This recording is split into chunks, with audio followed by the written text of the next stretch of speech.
하나님께서 오늘 우리에게 주신 말씀은 마가복음 1장 35절에서 45절까지의 말씀입니다. 마가복음 1장 35절에서 45절까지의 말씀입니다. 이것은 하나님의 말씀입니다.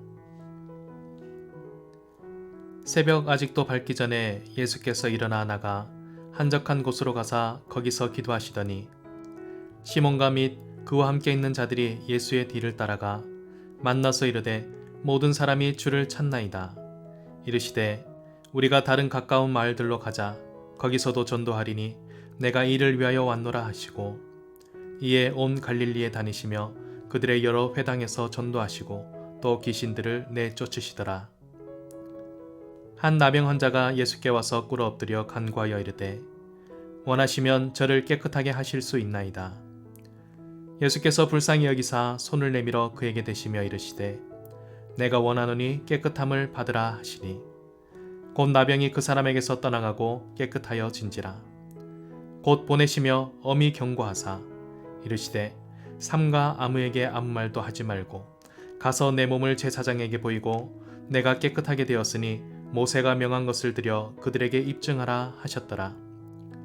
그러나 그 사람이 나가서 이 일을 많이 전파하여 널리 퍼지게 하니 그러므로 예수께서 다시는 드러나게 동네에 들어가지 못하시고 오직 바깥 한적한 곳에 계셨으나 사방에서 사람들이 그에게로 나아오더라. 아멘. 이 말씀은 예수님의 제자로 살아가기 원하는 우리 모든 성도들에게 참 귀한 말씀입니다.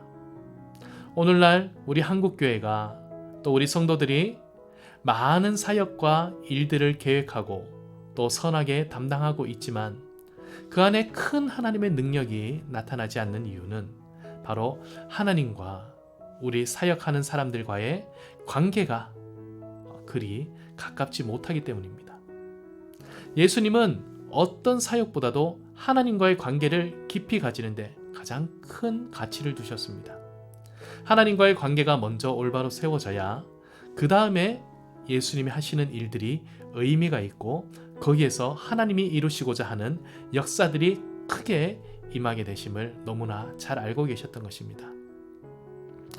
우리도 예수님의 제자라면 예수님이 우리에게 몸소 보여주신 그 모습을 따를 수 있어야 할 것입니다.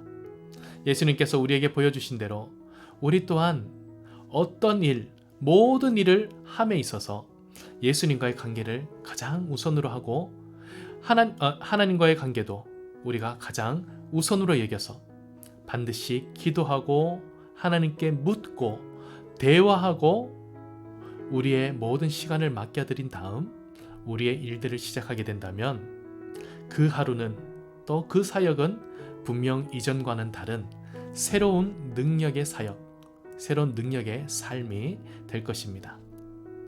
하나님께 우리의 모든 것을 맡겨드리고 주님과의 관계가 우리의 삶을 앞세워가는 삶, 이것이 제자로서의 첫 번째 삶이라고 할 수 있습니다. 두 번째, 40절에서 45절 말씀 단락입니다. 이 단락에서는 이제 예수님을 찾아온 한 나병 환자가 등장을 하게 되는데요. 예수님이 구원자이시니 예수님이 원하시기만 하면 저를 고쳐주실 수 있을 거라 저는 믿습니다. 예수님은 이 나병 환자의 그런 큰 신앙의 고백 앞에서 그에게 손을 내미십니다. 나병 환자는 부정해서 손을 대면 안 되지만 예수님은 친히 그에게 손을 대시고 그를 낫게 해주십니다. 그러면서 내가 원하노니 깨끗함을 받으라 라고 말씀하셨습니다. 이 예수님의 따뜻한 사랑, 그의 큰 믿음을 보시고 말로서만 고칠 수도 있었음에도 불구하고 그의 육신을 만지시며 그의 외롭고 힘들었던 모든 삶에 위로하시며 그에게 손을 대어 그의 병을 떠나게 하십니다. 그리고 그에게 이렇게 엄히 경고하시면서 말씀하십니다. 44절에 삼가 아무에게 아무 말도 하지 말고 가서 너의 몸을 제사장에게 보이고 너가 깨끗하게 되었으니 모세가 명한 것을 들여 그들에게 입증하라. 이제 새로운 삶을 살라라고 얘기합니다. 하지만 아직은 때가 아니니 하나님 주신 이 놀라운 은혜들을 너만의 비밀로 간직하고 누구에게도 말하지 말아라 라고 얘기를 했죠. 예수님은 우리가 믿음을 가지고 주님 앞에 나왔을 때 그 믿음에 합당한 우리에게 응답을 보여주시고 은혜를 베풀어 주십니다. 하지만 제자로서 우리는 은혜를 받는 것보다 더 중요한 것이 예수님의 말씀을 경청하여 그대로 순종하는 것입니다. 때로는 예수님이 하신 말씀이, 하나님이 우리에게 주시는 말씀이 우리의 합리적인 생각과 또 판단과 다를 수가 있습니다. 이 나병 환자 입장에서는 예수님의 큰 기적을 많이 알리고 퍼뜨려야 예수님이 하나님의 아들이라는 것을 더 많은 사람들이 알게 될 것인데, 그리고 예수님의 크신 이름, 하나님의 크신 이름이 더 전파될 수 있을 텐데 라는 그런 나름의 생각이 있었을지도 모르겠습니다. 자신의 판단과 생각이죠. 하지만 예수님은 아무에게도 말하지 말라라고 하셨습니다. 예수님이 왜 그렇게 말씀하셨는지 나병 환자는 예수님의 깊은 그 뜻을 알 수는 없었을 것입니다.